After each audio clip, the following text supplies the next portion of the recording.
கர்த்தருடைய நாமம் மகிமைப்படுவதாக. இந்த புதிய நாளுக்காய் கர்த்தருடைய நன்றியோடு ஸ்தோத்திரிக்கிறேன். இந்த புதிய நாளின் தியானத்துக்காய் எடுத்துக்கொண்ட வசனம் பிரசங்கி 3வது அதிகாரம் 12வது வசனம். மகிழ்ச்சியாய் இருப்பதும் உயிரோடு இருக்கையில் நன்மை செய்வதுமே அல்லாமல் வேறொரு நன்மையும் மனுஷனுக்கு இல்லை என்று அறிந்தேன்.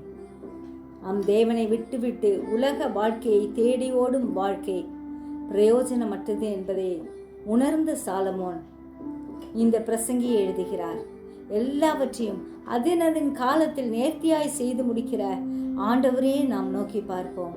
கர்த்தருக்குள் மகிழ்ச்சியாய் இருந்து முடிந்தவரை நன்மையே செய்வோம்.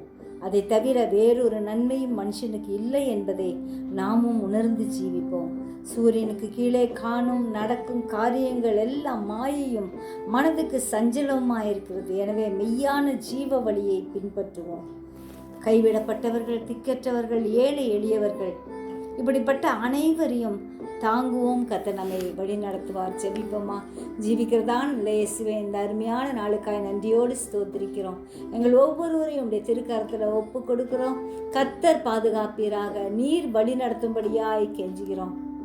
உமக்குள் எப்பொழுதும் சந்தோஷமாக இருக்க, மகிழ்ச்சியாக இருக்க, உம்முடைய சித்தத்தை நிறைவேற்ற எங்களுக்கு வேண்டிய கிருபைகளை அதிகப்படுத்தும்படியாய் கெஞ்சுகிறோம். எங்களால் முடிந்தவரை நன்மை செய்கிறவர்களாய் காணப்பட, அநேகருக்கு உதவி செய்ய கர்த்தர் எங்களை தகுதிப்படுத்தும்படியாய் பலப்படுத்தும்படியாய் ஜெபிக்கிறோம். தேவ கரம் எங்கள் ஒவ்வொருவரோடும் கூட இருந்து வழி நடத்தட்டும். சிறியோர் முதல் பெரியோர் வரை ஒவ்வொருவரையும் ஆசீர்வதியும். தூரத்திலும் சமீபத்திலும் இருக்கும் உங்களுடைய பிள்ளைகளை கர்த்ததாமே பாதுகாப்பீராக. உடைய கரத்தில் எங்களை ஒப்பு கொடுக்கிறோம். ஆவியானவர் பொறுப்பிடும், வழி நடத்தும். துதிகன மகிமை எல்லாம் முக்கிய எடுக்கிறோம். இயேசுவின் மூலம் ஜெபங்கேளும் பிதாவே. ஆமென்.